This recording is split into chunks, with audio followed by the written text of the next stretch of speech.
مچھ central jail کے حکام کا یہ دعویٰ بالکل درست تھا کہ کوئی قیدی یہاں سے فرار ہونے میں کامیاب نہیں ہو سکتا۔ جیل کی تاریخ بھی ان کے اس دعوے کی تصدیق کرتی نظر آتی ہے۔ یہ ملک کی واحد جیل ہے جہاں سے قیدیوں کے فرار کی کوئی کوشش اب تک کامیاب نہیں ہو سکی ہے۔ اس کا مطلب یہ بھی نہیں ہے کہ اس فصیل کے اندر سزا کاٹنے والے قیدی بہت سیدھے سادھے اور شریف النفس ہوتے ہیں جو فرار کا خیال بھی ذہن میں نہ لاتے ہوں گے۔ اس دنیا کا کون شخص آزاد فضاؤں میں سانس نہیں لینا چاہتا؟ اس جیل کے قیدی بھی آزادی کے خواب دیکھا کرتے ہیں۔ یہاں بھی آئے دن فرار کی کوششیں ہوتی رہتی ہیں، مگر ایسی کوشش کرنے والے یا تو محافظوں کی گولیوں کا نشانہ بن جاتے ہیں یا دوبارہ پکڑ لیے جاتے ہیں۔ ایسے موقع پر دوسرے قیدی ہمت ہار بیٹھتے، لیکن کچھ ہی عرصے بعد جیل کے کسی نہ کسی گوشے میں فرار کی منصوبہ بندی ہونے لگتی ہے۔ مچھ جیل کے 3 اطراف عمودی پہاڑیاں ہیں۔ ایک طرف آبادی اور اس کے سامنے بلندی پر ریلوے اسٹیشن واقع ہے۔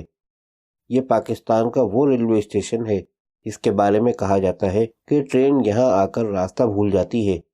اس کی وجہ غالباً یہ ہے کہ جس جگہ ریلوے اسٹیشن تعمیر کیا گیا ہے وہ بڑی آڑی ترچھی سی ہے۔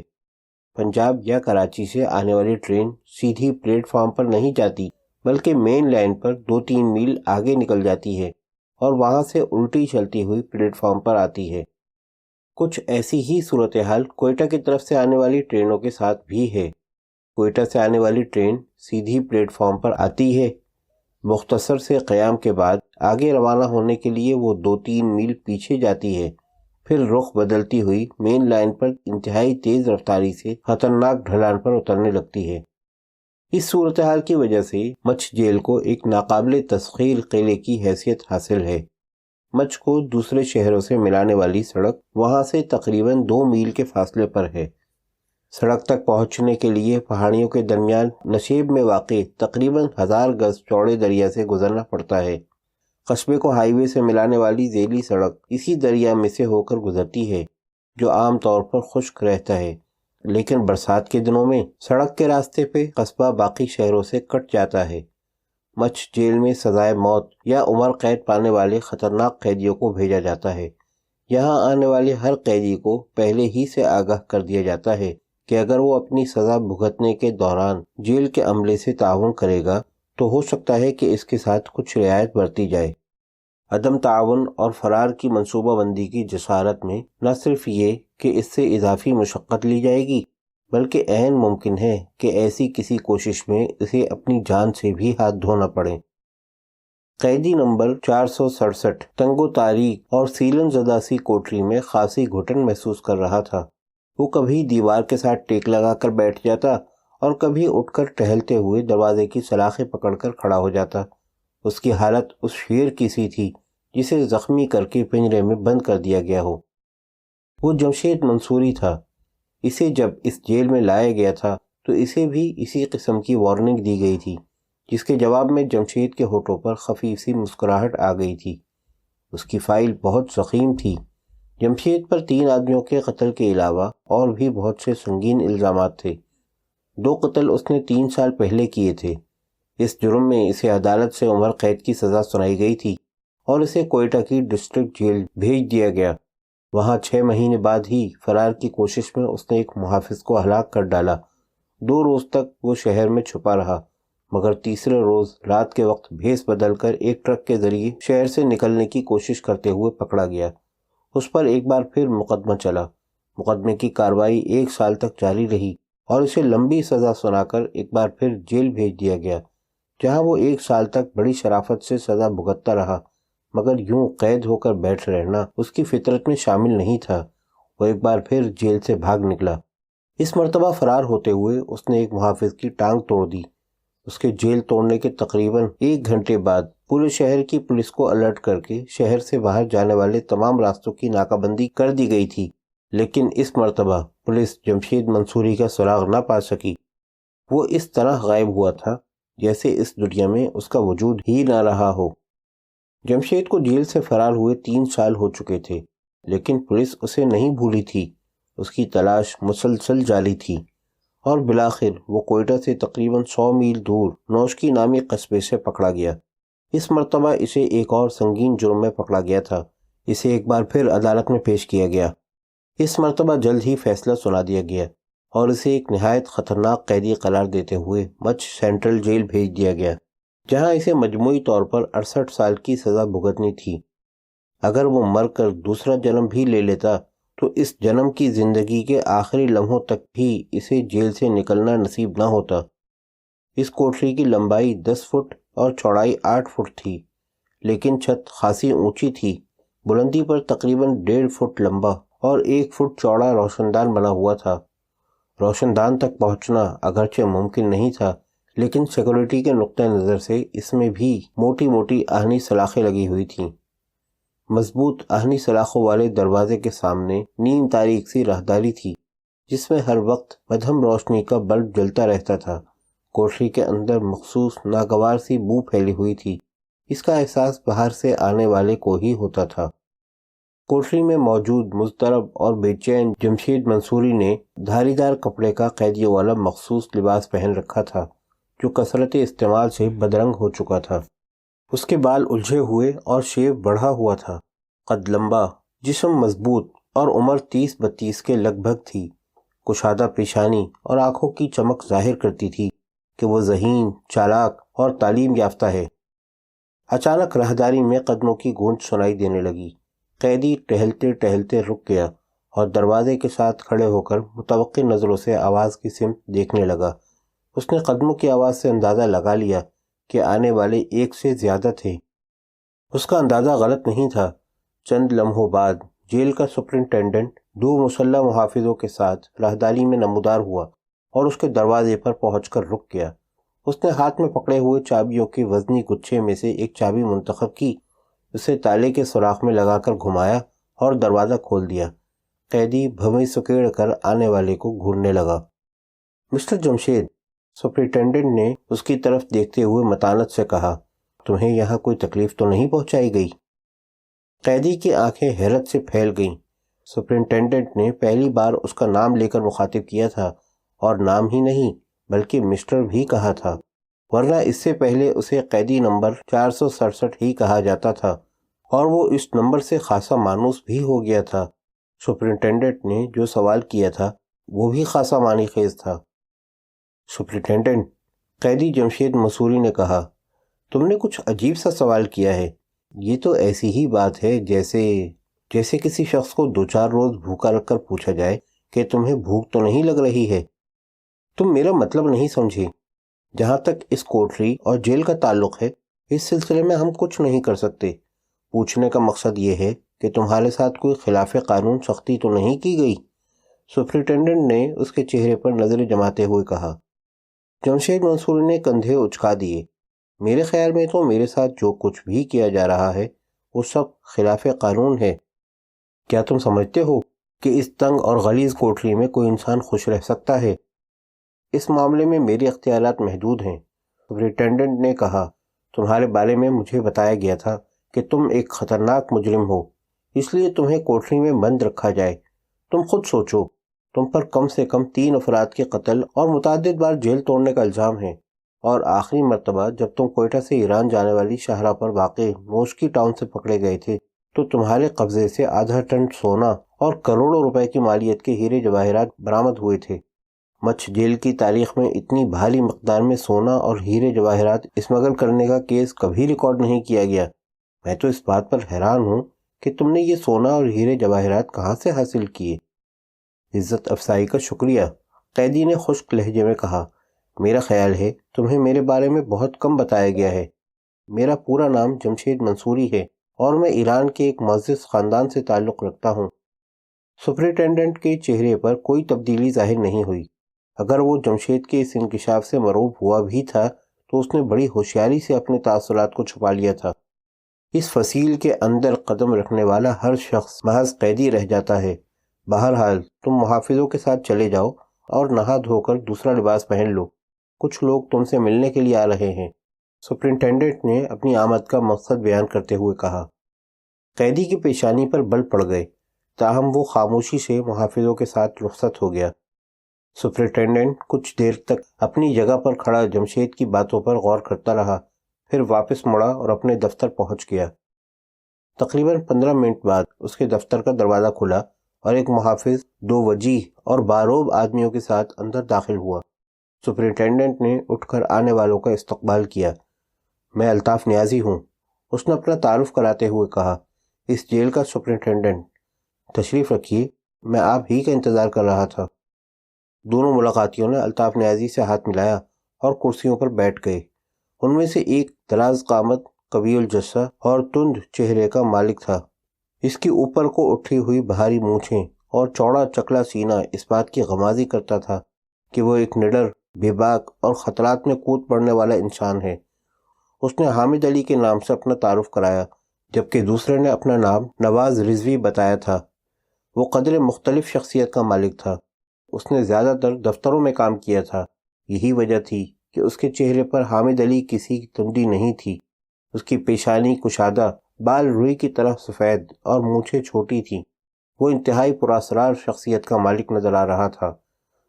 تعارف ہو جانے کے بعد نواز رضوی نے اپنے بریف کیس میں سے ایک ٹائپ شدہ کاغذ نکال کر الطاف نیازی کی طرف بڑھا دیا۔ اس کاغذ کی پیشانی پر ابھرے ہوئے سبز حروف میں حکومت بلوچستان کی چیف سیکرٹری کے دفتر کا نام چھپا ہوا تھا، اور ایک طرف حکومت بلوچستان کا مخصوص مونوگرام بھی موجود تھا۔ ٹائپ شدہ خط کے اختتام پر چیف سیکرٹری کی مہر اور دستخط بھی موجود تھے۔ سپرنٹینڈنٹ نے خط پڑھنے کے بعد میز کی متصل دراز میں سے نیلے رنگ کی ایک فائل نکالی۔ اس فائل میں بھی اسی قسم کا ایک ٹائپ شدہ خط موجود تھا۔ اس پر بھی چیف سیکرٹری کے دستخط اور مہر ثبت تھی۔ یہ خط جیل کے سپرنٹینڈنٹ کو آج سپہر ارجنٹ ڈاک سے ملا تھا، اور حکومت کے ایک پروجیکٹ کا حوالہ دیتے ہوئے اسے ہدایت کی گئی تھی کہ حامد علی اور نواز رضوی سے ہر طرح کا تعاون کیا جائے۔ خط میں ان دونوں کو مرکزی حکومت کے اعلیٰ عہدیدار بتایا گیا تھا۔ دونوں خطوط کا موازنہ کرنے کے بعد سپرنٹینڈنٹ الطاف نیازی نے مطمئن انداز میں سر ہلایا، اور نواز رضوی کا دیا ہوا خط بھی اس نے فائل میں لگا دیا، اور فائل میز کی دراز میں رکھ کر اسے مقفل کرنے کے بعد ان دونوں کی طرف متوجہ ہو گیا۔ وہ تقریباً آدھے گھنٹے تک باتیں کرتے رہے۔ مسٹر نیازی، حامد علی نے کلائی پر بندھی ہوئی قیمتی گھڑی دیکھتے ہوئے سپرنٹینڈنٹ کو مخاطب کیا، 7:30 بج چکے ہیں، ہمیں واپس بھی جانا ہے، اور آپ جانتے ہیں کہ رات کے وقت ہائی وے پر سفر کرنا مخدوش ہو جاتا ہے۔ اب مزید وقت ضائع کرنا مناسب نہیں ہوگا۔ میرا خیال ہے ملاقات کے لیے یہی جگہ مناسب رہے گی۔ جمشید منصوری کو یہیں لے آؤ۔ بہت بہتر جناب، سپرنٹینڈنٹ نے کہا اور اٹھ کر دفتر سے نکل گیا۔ اس کے جانے کے بعد نواز رضوی نے حامد علی کی طرف دیکھتے ہوئے کہا، یہ جمشید ایران کا انتہائی خطرناک اور تیز ترار مجرم ہے، اور نہایت ذہین بھی۔ ایران میں یہ شخص مجرموں کے ایک منظم گروہ کا سربراہ ہے۔ کچھ عرصہ اس کے گروہ نے شاہ کے خلاف انقلاب کے نتیجے میں برسر اقتدار آنے والی انقلابی پارٹی کے لیے بھی کام کیا ہے۔ اس انقلاب کے بعد ایران کا دولت مند طبقہ برسر اقتدار آنے والے مذہبی رہنماؤں سے خوفزدہ تھا۔ یہ لوگ اپنی جان کے خوف سے ملک سے فرار ہو رہے تھے۔ پاسدارانہ انقلاب ایسے لوگوں کی تلاش میں تھے۔ برسر اقتدار آنے والے مذہبی رہنماؤں کا خیال تھا کہ ان لوگوں نے دولت ناجائز ذرائع سے جمع کی تھی۔ اس دولت پر عوام کا حق تھا، جسے چند لوگوں نے اپنے قبضے میں کر رکھا تھا۔ شاہ کے فرار کے بعد مذہبی رہنما اور انقلاب کے بانی امام خمینی نے ایران کی سرزمین پر قدم رکھتے ہی واشگاف الفاظ میں اعلان کر دیا تھا کہ انقلاب کی مخالفت کرنے والے ایسے لوگوں کو نہیں بخشا جائے گا جنہوں نے غریب عوام کا خون چوس چوس کر اپنے گھروں میں دولت کے انبار لگا رکھے تھے، اور اب ایسے لوگ چوری چھپے ملک سے فرار ہونے کی کوشش کر رہے تھے۔ انہیں یقین تھا کہ اگر پکڑ لیے گئے تو نہ صرف دولت ان کے ہاتھ سے جائے گی، بلکہ انہیں بھی گولی سے اڑا دیا جائے گا۔ یہ لوگ انقلابی رہنماؤں کے عتاب سے بچنے اور ملک سے فرار ہونے کے لیے بڑی سے بڑی قیمت ادا کرنے کو تیار تھے۔ منتشر پاسدارانہ انقلاب کو منظم کر کے ان کی تنظیم کو کمیٹی کا نام دے دیا گیا۔ کمیٹی کا ہر ممبر ایسے لوگوں کی تلاش میں تھا۔ وہ ہر اس شخص کو گرفتار کر لیتے جس پر دولت مند ہونے کا شبہ ہوتا۔ دولت مندوں کے دلوں پر پاسداران کا خوف طاری ہو چکا تھا۔ ان پاسداران کی کوئی باقاعدہ یونیفارم نہیں تھی۔ ہر شخص دوسرے کو شک کی نگاہ سے دیکھتا تھا کہ کہیں اس کا تعلق کمیٹی سے نہ ہو۔ جمشید منصور نے اس صورتحال کا پورا فائدہ اٹھایا۔ اس کے آدمی ایسے دولت مندوں کو تلاش کرتے جو ایران سے فرار ہونا چاہتے تھے۔ یہ ان سے بھاری معاوضے کے عوض یہ طے کر لیتے کہ اگر وہ اپنی دولت بھی ساتھ لے جانا چاہیں تو انہیں بحفاظت ایران کی سرحدوں سے نکال کر کسی یورپی ملک یا کسی بھی محفوظ مقام پر پہنچا دیا جائے گا۔ یہ خوفزدہ لوگ فوراً ہی آمادہ ہو جاتے اور اپنی دولت سمیٹ کر فرار کے منصوبے بنانے لگتے، لیکن جمشید یا اس کے آدمی ایسے لوگوں کو سرحد پار کرانے کے بجائے ان کی دولت سمیت انہیں پاسداران کے حوالے کر دیتے تو انہیں احساس ہوتا کہ وہ زندگی کی سب سے بڑی بازی ہار چکے ہیں۔ اسی دوران جمشید منصور نے ایک ایسا منصوبہ بنایا جسے سن کر بے اختیار اس شخص کی جرات اور ذہانت کو خراج عقیدت پیش کرنے کو جی چاہتا ہے۔ اس نے تہران میں واقع پاسداران کے ایک گودام سے 0.5 ٹن سونا اور کروڑوں روپے مالیت کے ہیرے جواہرات چوری کیے اور یہ مال راتوں رات وہاں سے سینکڑوں میل دور پہنچا دیا۔ یہ ہیرے جواہرات اور 0.5 ٹن سونا 3 دن تک شہر سے باہر ایک کھنڈر میں پڑا رہا۔ اس دوران ملک بھر کی پولیس اور پاسداران جمشید منصوری کو تلاش کرتے رہے، لیکن وہ اس طرح غائب ہو چکا تھا جیسے ایران میں کبھی اس کا وجود ہی نہ رہا ہو۔ اس کے 1 ہفتے بعد جمشید یہ خزانہ لے کر بڑے اطمینان سے رفسنجان، کرمان، زاہدان سے ہوتا ہوا میر جازہ سے چند میل دور پہاڑیوں سے سرحد عبور کر کے پاکستان میں داخل ہو گیا۔ کروڑوں روپے مالیت کے ہیرے جواہرات اور 0.5 ٹن سونا! حامد علی نے حیرت سے کہا، پاسداران انقلاب کے بارے میں کہا جاتا ہے کہ وہ بپھرے ہوئے شیر ہیں، اور شیر کے منہ سے نوالا چھیننا معمولی بات نہیں۔ اتنے بڑے کام کے لیے یقیناً شیر کا جگر چاہیے۔ جمشید اپنے منصوبے میں کامیاب ہو گیا تھا۔ وہ اس خزانے کو لے کر نہ صرف ایران کی سرحد عبور کرنے میں کامیاب ہو گیا تھا، بلکہ ہمارے کسٹمز کے اہلکاروں کی آنکھوں میں بھی دھول جھونکتی تھی۔ وہ یہ خزانہ لے کر نوشکی پہنچ گیا۔ اس کا خیال تھا کہ 1-2 روز نوشکی میں رکنے کے بعد کوئٹہ کا رخ کرے گا، مگر اس کے ایک ساتھی نے کوئٹہ میں اینٹی اسمگلنگ ہیڈ کوارٹر کو اطلاع کر دی۔ اس مخبری پر ایک باقاعدہ پلاننگ کے تحت نوشکی کے اس مکان پر جہاں جمشید قیام پذیر تھا چھاپا مار کر اسے اس خزانے سمیت گرفتار کر لیا گیا۔ جمشید منصوری کا باپ نوجوانی میں آرمینیا سے ہجرت کر کے ایران آیا تھا، جہاں اس نے ایک ایرانی خاتون سے شادی کر لی تھی۔ وہ مشہد میں تھے۔ جمشید کی پیدائش کے چند ہی سال بعد اس کے باپ کا انتقال ہو گیا۔ اس نے بڑے عجیب و غریب حالات میں پرورش پائی۔ باپ کا قالین بافی کا بہت بڑا کارخانہ تھا، دولت کی کمی نہیں تھی۔ جمشید اپنے آپ کو ایران کے بہت بڑے رئیس خاندان کا فرد بتاتا ہے۔ اس کی مادری زبان اگرچہ فارسی ہے، لیکن آرمینیائی، اردو، فارسی اور یورپ کی کئی زبانیں روانی سے بول سکتا ہے۔ مجموعی اعتبار سے یہ شخص ایران کا سب سے ذہین اور دلیر مجرم ہے، اور ہمیں اس مشن کے لیے کسی ایسے ہی آدمی کی ضرورت ہے۔ نواز رضوی خاموش ہو کر حامد علی کی طرف دیکھنے لگے۔ اگر اس کا باپ اتنی دولت چھوڑ کر مرا تھا تو یہ بات سمجھ میں نہیں آ سکی کہ یہ جرائم کی طرف کس طرح راغب ہوا تھا۔ حامد علی نے اس کے خاموش ہونے پر پوچھا۔ یہ بھی ایک دلچسپ کہانی ہے۔ جمشید کے باپ کے انتقال کے 2 سال بعد اس کی ماں نے دوسری شادی کر لی۔ اس کا سوتیلا باپ صادق دراصل ایک لالچی آدمی تھا۔ اس نے خانم حمیرہ سے شادی ہی محض دولت کے لالچ میں کی تھی۔ شادی کے فوراً ہی بعد اس نے جائیداد اور دولت پر قبضہ کرنے کے منصوبے بنانا شروع کر دیے، لیکن وہ کمسن جمشید کو اپنے راستے کی سب سے بڑی رکاوٹ سمجھتا تھا۔ بالآخر اس نے جمشید کو پیرس کے ایک بورڈنگ اسکول میں داخل کرا دیا۔ ایران کے دولت مند طبقے میں اپنے بچوں کو یورپ میں تعلیم دلانا فیشن بن چکا تھا۔ جمشید کے جانے کے بعد صادق نے اطمینان کا سانس لیا اور خانم حمیرہ کو آہستہ آہستہ مکمل طور پر اپنے کنٹرول میں کر لیا۔ شروع میں چند برسوں تک تو جمشید کو چھٹیوں میں ایران بلا لیا جاتا، لیکن پھر اس معمول میں فرق آتا گیا۔ چند مرتبہ صادق اپنی بیوی کے ساتھ اس سے ملنے پیرس بھی گیا، لیکن پھر یہ سلسلہ بھی ختم ہو گیا۔ صادق اسے باقاعدگی سے اخراجات بھیجتا رہا۔ جمشید جب بھی مشہد آنے کے لیے لکھتا، صادق اسے منع کر دیتا کہ اس طرح اس کی تعلیم کا حرج ہوگا، اور بالآخر کئی سال بعد جمشید کوئی اطلاع دیے بغیر ایران آ گیا۔ اس وقت وہ 18 سال کا بھرپور نوجوان تھا۔ جب وہ مشہد پہنچا تو یہ انکشاف اس کے لیے بڑا روح فرسا ثابت ہوا کہ اس کی ماں کئی سال پہلے مر گئی تھی، اور تمام جائیداد اور کاروبار اس کی زندگی ہی میں صادق نے اپنے نام منتقل کروا لیا تھا۔ یہ بہت بڑا صدمہ تھا جسے جمشید کسی طرح برداشت کر گیا۔ اسے شبہ تھا کہ اس کی ماں کو قتل کیا گیا ہے، لیکن وہ صادق کے خلاف کچھ بھی ثابت نہیں کر سکا۔ ایک روز اس کا صادق سے جھگڑا ہو گیا اور اس نے اپنے سوتیلے باپ کو قتل کر دیا۔ یہ اس کی زندگی کا پہلا جرم تھا۔ جس کے لیے اسے 7 سال جیل میں گزارنے پڑے۔ جب وہ جیل سے رہا ہوا تو وہ ایک مختلف جمشید تھا۔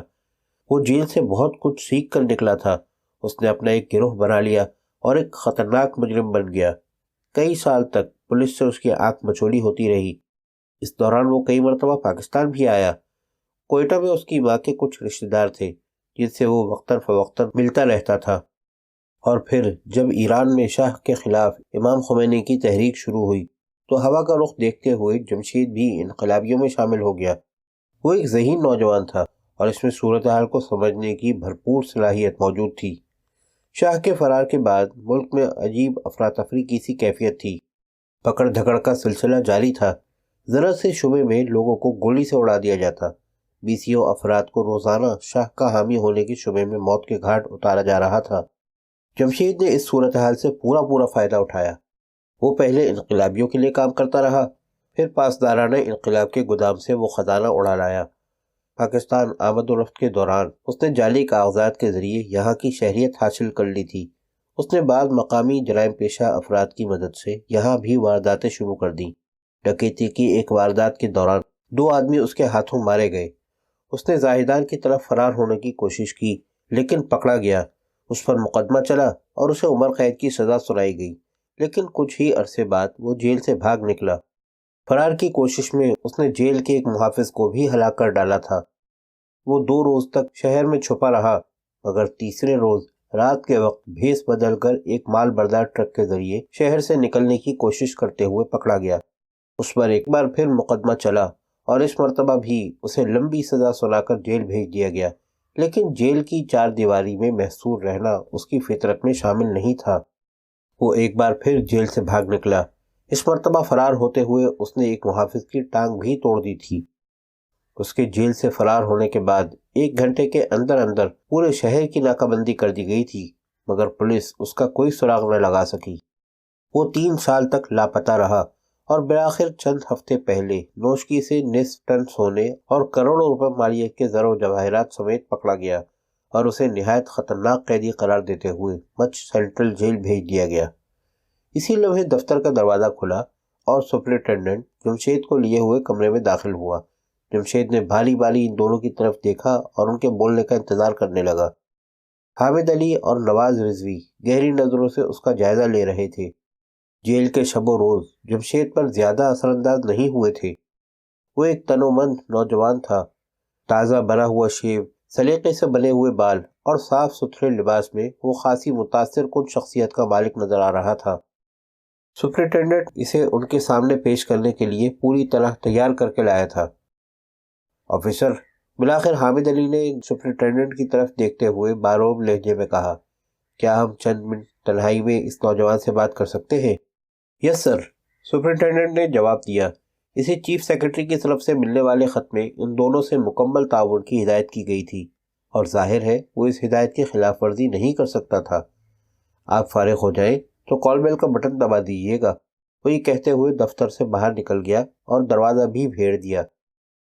نوجوان، نواز رضوی نے جمشید کی طرف دیکھتے ہوئے کہا، ہمیں بتایا گیا ہے کہ تمہیں آخری مرتبہ سونے اور جواہرات کی اسمگلنگ کے سلسلے میں گرفتار کیا گیا تھا۔ اینٹی اسمگلنگ اسکواڈ نے تمہارے قبضے سے آدھا ٹن سونا اور کروڑوں روپے مالیت کے ہیرے جواہرات برآمد کیے تھے۔ اس کے علاوہ بھی تمہارے اوپر چند نہایت سنگین الزامات ہیں اور تمہیں مجموعی طور پر 68 سال کی سزا سنائی گئی ہے۔ میرے خیال میں یہ خاصی طویل مدت ہے۔ اگر تم دوسرا جنم بھی لے لو تو اس جیل کی فصیل سے باہر نہیں نکل سکو گے۔ سنا تو یہی ہے کہ آج تک کوئی قیدی اس جیل سے فرار ہونے میں کامیاب نہیں ہو سکا، لیکن دیکھنا یہ ہے کہ جیل کی اونچی اور سنگلاخ دیواریں کب تک میرا راستہ روک سکتی ہیں۔ قیدی نے قدرے بے پرواہی کا مظاہرہ کرتے ہوئے جواب دیا۔ ہم تمہارے پاس ایک تجویز، ایک پیشکش لے کر آئے ہیں، نواز رضوی نے اس کے چہرے پر نظریں جماتے ہوئے کہا۔ لیکن آپ نے ابھی تک اپنا تعارف نہیں کرایا۔ جمشید نے سوالیہ نگاہوں سے بالی دونوں کی طرف دیکھا۔ میرا نام نواز رضوی ہے اور میں اس وقت حکومت کے ایک نمائندے کی حیثیت سے بات کر رہا ہوں۔ اوہ، جمشید نے حیرانی سے کہا، ایک معمولی قیدی اتنا اہم کب سے ہو گیا کہ حکومت اس میں دلچسپی لینے لگے؟ نواز رضوی اس طنز کو نظر انداز کرتے ہوئے بولا، اگر تم ہمارے ساتھ تعاون کرنے کی حامی بھر لو تو نہ صرف تمہارے خلاف عائد شدہ الزامات واپس لے لیے جائیں گے بلکہ ایک خطیر رقم بھی دی جائے گی۔ مثلاً کتنی رقم؟ جمشید نے سوالیہ نگاہوں سے اس کی طرف دیکھا۔ اور تعاون کی نوعیت کیا ہوگی؟ اگر تم تعاون پر آمادہ ہو تو تفصیلی گفتگو کل ہوگی، نواز رضوی نے کہا۔ آزادی اور دولت ایسی چیز ہے جسے کوئی شخص ٹھکرانے کی حماقت نہیں کر سکتا، جمشید نے الجھی ہوئی نگاہوں سے اس کی طرف دیکھتے ہوئے کہا۔ اس کے باوجود میں پوری تفصیل سننے کے بعد ہی کوئی فیصلہ کروں گا، کیونکہ بعض چیزیں آزادی سے بھی زیادہ قیمتی ہوتی ہیں۔ نواز رضوی کھڑا ہو گیا اور جمشید کے کندھے پر ہاتھ رکھتے ہوئے بولا، اوکے ینگ مین، اب کل صبح کوئٹہ میں ملاقات ہوگی۔ کل جمعہ ہے، لیکن تمہیں لینے کے لیے گاڑی پہنچ جائے گی۔ اس نے میز پر لگا ہوا کال بیل کا بٹن دبا دیا۔ صرف 1 منٹ بعد سپرنٹینڈنٹ نیازی دروازہ کھول کر اندر داخل ہوا اور نواز رضوی اسے جمشید منصوری کے بارے میں ہدایات دینے لگا۔